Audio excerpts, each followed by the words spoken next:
Alright guys, a couple weeks back I did a review of the 2017 Infiniti Q50, and I'm going to do something I rarely do. I'm going to apologize to you, the viewers. Because when I sat in the Infiniti Q50, I just couldn't shake the fact that it felt and looked like an Altima. In fact, I littered that statement throughout the video. There is something about this vehicle that reminds me of the Nissan Altima. I just can't shake the fact. I can't shake it. I feel like I'm in an Altima. When I saw it on the rental lot, I thought it was an Altima. And I realized that there are certain things about the vehicle that are upgraded, but I do feel somewhat that I'm in an Altima. Sort of reminds me of a Nissan Altima. I'm in a 2017 Nissan Altima today, and I feel like smacking myself silly. Other than the size of the vehicle, let's say the form factor, there is so much difference between the two, and most notably, the driving dynamics. Now, I was pretty excited about getting this Altima because I was going to prove it. You know, I was going to prove that it's a dressed-down Infiniti Q50. No. Now, as my buddy Pedro informed me, he's always right. Vote for Pedro. The Infiniti Q50 is a rear-wheel drive vehicle, and this Altima is a front-wheel drive vehicle.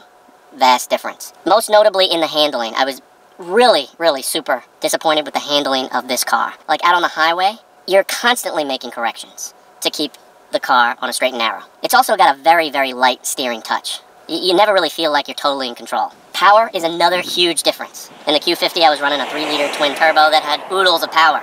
Now, although I do have the V6 option in this SL model, there's just not the same power plant, not the same get up and go. Quick starts. Out on the highway, however, the vehicle does have ample power once you put the pedal down, but nothing compared to the Q50. I'm going to smack myself around after this review.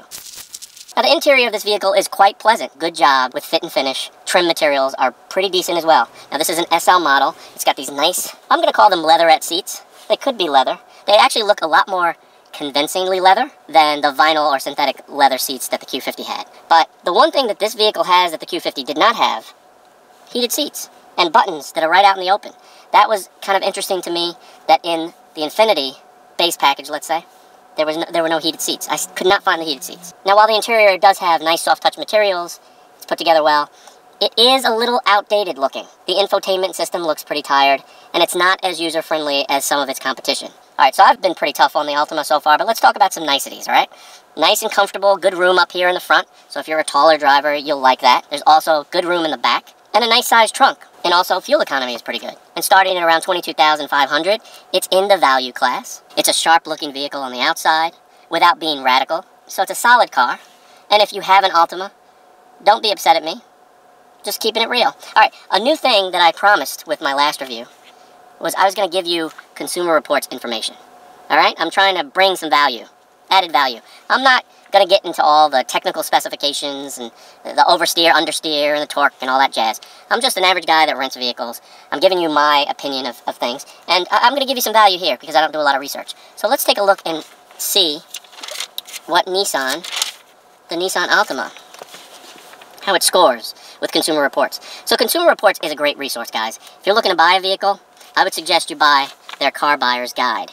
It has information on all the new cars, trucks, SUVs, yada yada.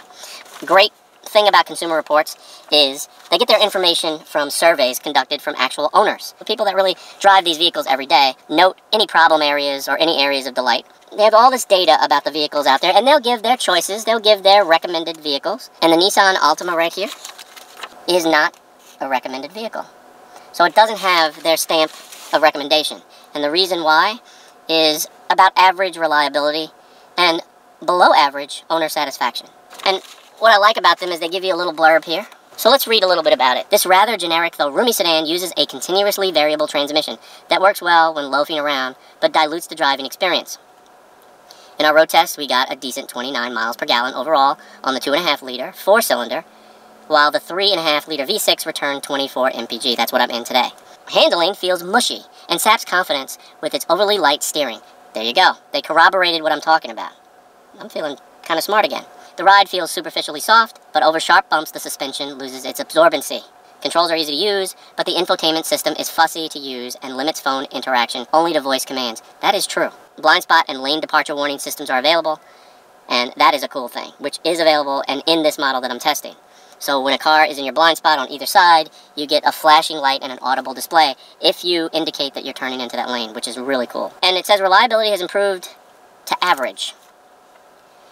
So it's not a recommended vehicle for Consumer Reports, guys. Not a recommended vehicle. And I'm probably not going to recommend it either. I spent my last couple of days in this vehicle, and certainly not an Infiniti Q50, I'll tell you that much. Alright guys, so there's my take on the 2017 Nissan Altima. I want to thank you all for watching, and I want you to remember, guys, keep pushing play all day. I'm an average guy, about 5'9", and there's great leg room here. I'm comfortable back here, even in the middle, even in the hump.